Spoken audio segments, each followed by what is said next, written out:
Pernahkah kamu merasakan bahwa ada sesuatu di dalam dirimu yang tidak bisa padam? Sebuah cahaya yang kadang redup, tapi tidak pernah benar-benar hilang. Ia seperti bara yang terus hidup di balik abu, menunggu kamu meniupnya lagi. Al-Farabi menyebutnya an-nur al-batin, cahaya batin. Sebuah kilau yang bukan berasal dari matahari, tapi dari sesuatu yang lebih tinggi, sumber segala pengetahuan dan kesadaran. Cahaya itu, kata Al-Farabi, bukan sekadar simbol spiritual, ia adalah hakikat. Dari manusia yang sadar, berpikir, dan mengenal Tuhan. Setiap kali kamu merenung, setiap kali kamu menolak untuk menipu diri sendiri, setiap kali kamu memilih kebaikan meski mudah untuk berbuat sebaliknya. Disitulah nur itu bekerja. Di abad ke-10, Al-Farabi duduk di kamar kecilnya di kota Baghdad, menulis gagasan yang kelak mengguncang dunia Islam dan dunia filsafat. Ia disebut Al-Muallim Ats-Tsani, guru kedua, setelah Aristoteles. Tapi bagi Al-Farabi, menjadi guru bukanlah tentang banyak bicara. Ia menulis dalam diam, menyusun peta akal, jiwa, dan cahaya. Dalam karya besarnya, Aro, Ahlul Madinah Al-Fadilah, Negeri Utama, ia menggambarkan manusia bukan sebagai makhluk jasmani semata, melainkan pancaran dari al-aql al-af'al, akal aktif, cahaya ilahi yang menyinari seluruh pikiran manusia. Cahaya inilah yang membedakan manusia dari makhluk lain. Ia adalah daya untuk memahami, membedakan yang hak dan batil, dan menuntun jiwa menuju kebahagiaan sejati, as-sa'adah. Al-Farabi percaya, manusia yang mampu menerima cahaya itu akan menjadi manusia bercahaya. Ia bukan sekadar tahu, tetapi sadar. Ia bukan hanya belajar dari luar, tapi belajar dari dalam, dari suara jernih yang tak banyak didengar di zaman ini. Suara nurani. Nur sebagai akal dan kebahagiaan. Dalam pandangan Al-Farabi, nur tidak hanya berarti cahaya spiritual, tapi juga cahaya akal. Ia berkata, akal yang bersatu dengan akal aktif akan menerima pancaran cahaya, dan dari pancaran itu lahirlah pengetahuan dan kebahagiaan. Tahil as-sa'adah, kebahagiaan sejati, as-sa'adah al-quwa, bukan datang dari harta, kekuasaan, atau bahkan kehormatan sosial, melainkan dari tercapainya kesempurnaan jiwa, ketika akal dan hati bersatu dalam cahaya. Karena itu, orang yang memiliki nur kuat bukan sekadar cerdas, ia tidak hanya tajam berpikir, tapi juga lembut merasakan. Ia berpikir dengan cinta, dan mencintai dengan pengetahuan. Bayangkan air jernih. Ketika tenang, ia memantulkan cahaya langit dengan sempurna. Tapi ketika ia keruh, bahkan matahari pun tak bisa terlihat di permukaannya. Demikianlah hati manusia. Jika ia jernih, cahaya kebenaran akan masuk tanpa rintangan. Jika ia keruh oleh amarah, iri, atau ketamakan, nur itu akan tertutup, bukan padam, tapi terhalang. Al-Farabi menulis bahwa tugas manusia bukan menciptakan cahaya, melainkan membersihkan cermin jiwanya, agar pantulan cahaya ilahi itu bisa terlihat kembali. Al-Farabi dan keheningan di tengah keramaian. Ada kisah menarik dari murid-muridnya. Suatu malam, ketika Baghdad sedang ramai dengan pasar dan musik, Al-Farabi duduk di taman kota dengan kecapi di tangannya. Ia memainkan nada-nada yang membuat semua orang di sekitarnya terdiam. Beberapa menit kemudian, mereka menangis tanpa tahu kenapa. Lalu, dengan nada lain, ia membuat mereka tertawa, juga tanpa alasan, dan ketika musik berhenti, semua menjadi hening. Salah satu muridnya bertanya, "Wahai guru, bagaimana engkau bisa menggerakkan hati manusia dengan begitu mudah?" Al-Farabi menjawab dengan tenang, "Karena aku tidak bermain untuk telinga mereka, tapi untuk getaran jiwa yang mereka lupakan." Cahaya yang keluar dari diri seseorang bukan berasal dari suara, melainkan dari kedalaman jiwanya yang selaras dengan akal ilahi. Itulah nur, getaran yang membuat yang gelap menjadi tampak, dan yang resah menjadi damai. Nur sebagai jejak ilahi. Dalam pemikiran Al-Farabi, setiap bentuk pengetahuan sejati adalah jejak cahaya Tuhan. Ia meminjam istilah Quran, Allah adalah cahaya langit dan bumi. Quran Surat An-Nur ayat 35, ayat ini bukan hanya pernyataan teologis, tapi juga ontologis, menjelaskan hakikat keberadaan itu sendiri. Bagi Al-Farabi, realitas tertinggi adalah cahaya pertama, An-Nurul Awal, yang darinya memancar semua wujud, termasuk akal dan jiwa manusia. Maka, ketika manusia memahami sesuatu yang benar, sesungguhnya ia sedang tersambung dengan sumber cahaya itu.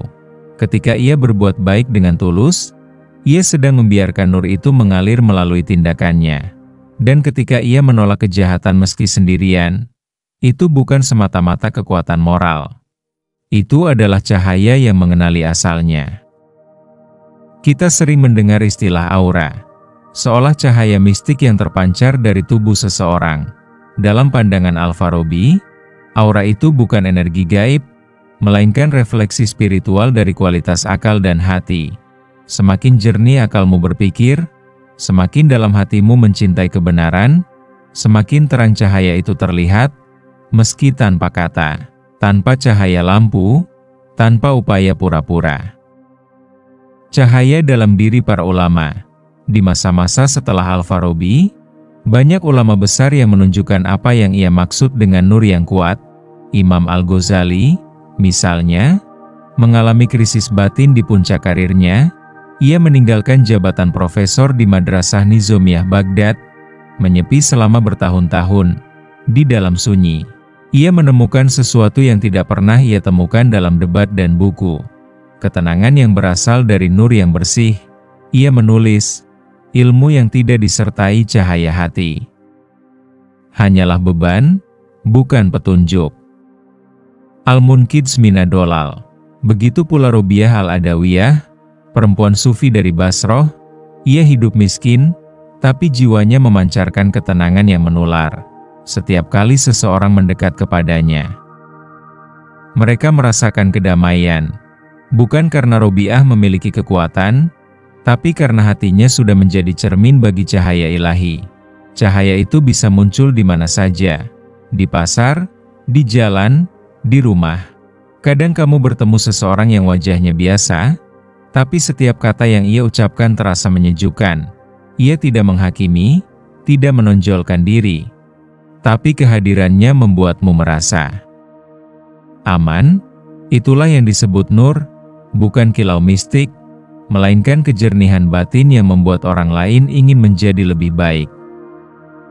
Al-Farabi berkata, tujuan tertinggi manusia adalah menjadi cermin bagi akal ilahi. Dan itulah inti dari nur, bukan sekadar tanda kesucian, tapi kemampuan untuk memantulkan kebenaran, dalam pikiran, dalam kata, dalam perbuatan. Kamu tidak perlu menjadi sufi, tidak perlu menjadi ulama besar, untuk memiliki cahaya itu. Cukup dengan satu hal, kejujuran kepada hatimu sendiri. Setiap kali kamu jujur pada nurani, kamu menambah sedikit cahaya di dalam dirimu. Dan semakin jernih kamu hidup, semakin teranglah dunia di sekelilingmu. Di bagian berikutnya, kita akan menelusuri tanda-tanda itu. Bagaimana mengenali jika nur dalam dirimu mulai menyala? 5 ciri yang dijelaskan Al-Farabi, bukan untuk disombongkan, tapi untuk direnungi dan dijaga. Karena cahaya sejati tidak pernah berteriak, ia hanya menerangi. 5 ciri kamu memiliki aura atau nur yang kuat menurut Al-Farabi. Di dunia yang bising ini, ketenangan telah menjadi kemewahan. Kita terbiasa hidup dalam kebisingan, bunyi notifikasi, debat, kabar buruk, dan pikiran yang berlari tanpa arah. Namun, menurut Al-Farabi, tanda pertama seseorang memiliki nur yang kuat adalah ketenangan batin di tengah keramaian dunia. 1. Jiwa yang tidak mudah terguncang. Dalam Tahil As-Sa'adah, Al-Farabi menulis bahwa jiwa yang telah menerima cahaya akal akan stabil, karena ia memahami hakikat segala sesuatu.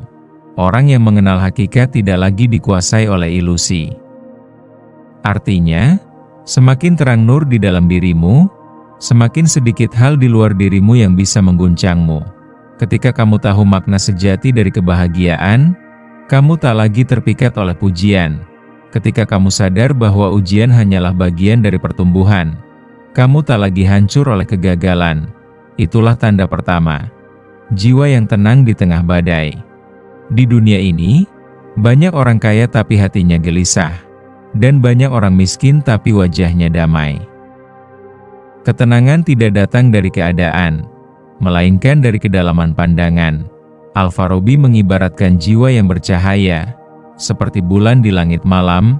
Awan boleh lewat, badai boleh datang, tapi bulan tidak panik. Ia tetap di tempatnya, bersinar perlahan, menunggu langit kembali jernih. Kisah Imam Ali bin Abi Thalib, tenang di tengah gejolak. Ciri ini dihidupkan dengan indah oleh Imam Ali bin Abi Thalib. Beliau hidup di masa politik yang paling kacau dalam sejarah awal Islam. Fitnah, perang saudara, dan pengkhianatan. Namun para sahabat dan musuh sekalipun mengakui, wajahnya selalu teduh. Suatu hari, ketika beliau sedang sholat, anak panah menancap di pahanya. Para sahabat menunggu hingga ia selesai sholat, baru mereka mencabut anak panah itu. Beliau tidak mengeluh, bahkan tidak mengerang. Ketika ditanya mengapa ia begitu tenang, Ali menjawab, "Dalam syalatku, aku tenggelam dalam hadirat Allah. Dunia ini tak lagi menggoyahkanku." Inilah nur, ketika kesadaranmu terpusat kepada Yang Maha Cahaya. Segala hal lain menjadi kecil.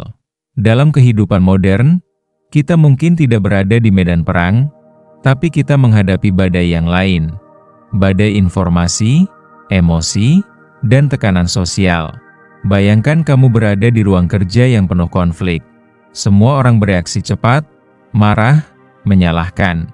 Tapi ada satu orang yang tetap jernih, mendengarkan tanpa menuding, menjawab tanpa menyinggung. Ia tidak ikut arus kebisingan itu. Bukan karena ia tidak peduli, tapi karena di dalam dirinya ada sesuatu yang lebih besar dari egonya. Ada cahaya pemahaman. Itulah nur dalam bentuk paling nyata. Ketenangan sebagai cermin kebenaran. Al-Farabi menjelaskan bahwa jiwa yang disinari nur akan selalu mencari keseimbangan. Ia tidak tergesa dalam mengambil keputusan, karena nur membuatnya melihat lebih luas. Ketika akal bercahaya, waktu terasa lapang. Itu sebabnya, orang yang tenang terlihat seperti hidup lebih perlahan. Padahal ia hanya hidup lebih sadar. Ia tidak menolak perasaan, tapi ia tidak dikuasai perasaan. Ia bisa sedih, tapi tidak larut. Ia bisa marah, tapi tidak kehilangan arah. Dalam dunia digital yang serba cepat, ciri ini menjadi langka. Namun, justru karena langka, ia menjadi penanda kuat dari jiwa yang bercahaya. Contoh kehidupan, guru yang tidak pernah marah. Seorang murid bercerita tentang gurunya di pesantren. Setiap kali para santri membuat kesalahan, guru itu hanya tersenyum dan berkata pelan, "Ini bukan tentang salahmu, tapi tentang seberapa besar hatimu mau belajar." Murid-muridnya mengaku, hanya dengan melihat wajah sang guru, mereka merasa tenang. Bukan karena ia berbicara dengan kata-kata ajaib, tapi karena nur dalam dirinya menular. Ia tidak menyembunyikan amarah, ia sudah melampauinya. Seperti air yang begitu jernih, hingga batu di dasar terlihat tanpa harus disingkap. Al-Farabi menulis, manusia yang mencapai kesempurnaan akalnya tidak lagi dikuasai oleh luar. Ia hidup dalam harmoni antara akal, jiwa, dan kehendak. Ketenangan, dalam pandangannya, bukan pasivitas, bukan berarti berhenti peduli, tapi kemampuan untuk memelihara jernih di tengah lumpur kehidupan. Cahaya itu tidak pernah padam. Dalam Quran, Allah berfirman, "Dialah yang menurunkan ketenangan ke dalam hati orang-orang beriman, agar keimanan mereka bertambah di atas keimanan mereka yang telah ada." Quran Surat Al-Fat ayat 4, Ayat ini sejalan dengan gagasan Al-Farabi tentang nur akal. Ketenangan adalah tanda bahwa iman dan pengetahuan telah berpadu. Iman tanpa ilmu bisa goyah, ilmu tanpa iman bisa kering. Tapi jika keduanya bersatu, lahirlah cahaya yang tidak mudah padam. Mungkin kamu pernah merasakan momen seperti itu. Ketika semua orang sibuk, tapi kamu memilih diam dan melihat langit. Ketika semua tergesa-gesa, kamu memilih berjalan pelan sambil bernapas. Itulah momen di mana nur dalam dirimu menyala. Kamu tidak melarikan diri dari dunia, tapi kamu juga tidak menjadi budaknya. Kamu tetap hadir, tapi dari kedalaman yang damai. Kisah sederhana, tangan yang tidak membalas. Ada kisah tentang seorang ulama tua di Damaskus. Suatu hari, seorang pemuda menghina beliau di depan umum. Orang-orang marah, ingin membalas, namun sang ulama hanya menatap pemuda itu dan berkata, "Engkau baru saja memberikan kepadaku kesempatan untuk bersabar. Semoga Allah juga memberimu kesempatan untuk belajar tenang." Pemuda itu terdiam. Beberapa hari kemudian, ia datang menangis, meminta maaf dan berkata, "Wajahmu waktu itu tidak marah, tapi justru membuatku malu dengan kemarahanku sendiri." Begitulah aura dari nur yang kuat. Ia bukan kekuatan untuk menundukkan, melainkan kemampuan untuk menenangkan. Ketenangan tidak datang dari tidak punya masalah. Ia datang dari penerimaan yang penuh kesadaran. Kamu tidak bisa mengatur badai, tapi kamu bisa memilih bagaimana berdiri di bawahnya. Mungkin hari ini kamu sedang dilanda banyak hal, tekanan pekerjaan, keluarga, kesedihan yang kamu sembunyikan. Coba tenangkan sejenak napasmu. Bayangkan di dalam dirimu ada cahaya yang lembut, tidak membakar, tapi menghangatkan. Itulah nur yang kamu bawa sejak lahir. Kamu tidak perlu menciptakannya, kamu hanya perlu berhenti sejenak agar ia terlihat. Al-Farabi mengatakan, ketika akal telah bersinar, dunia menjadi tenang. Dan mungkin, ketenangan itu bukan sekadar tanda kebijaksanaan, tapi juga bentuk paling indah dari cinta. Karena hanya orang yang damai dengan dirinya sendiri yang bisa membawa damai kepada orang lain. Di bagian berikutnya, kita akan melangkah ke tanda kedua. Sesuatu yang lebih halus dari ketenangan, tapi tak kalah dalam maknanya. Kejernihan melihat kebenaran meski dunia penuh ilusi. Kisah sederhana, tangan yang tidak membalas. Ada kisah tentang seorang ulama tua di Damaskus. Suatu hari, seorang pemuda menghina beliau di depan umum. Orang-orang marah, ingin membalas, namun sang ulama hanya menatap pemuda itu dan berkata, "Engkau baru saja memberikan kepadaku kesempatan untuk bersabar. Semoga Allah juga memberimu kesempatan untuk belajar tenang." Pemuda itu terdiam. Beberapa hari kemudian, ia datang menangis, meminta maaf dan berkata, "Wajahmu waktu itu tidak marah, tapi justru membuatku malu dengan kemarahanku sendiri." Begitulah aura dari nur yang kuat. Ia bukan kekuatan untuk menundukkan, melainkan kemampuan untuk menenangkan. Ketenangan tidak datang dari tidak punya masalah. Ia datang dari penerimaan yang penuh kesadaran.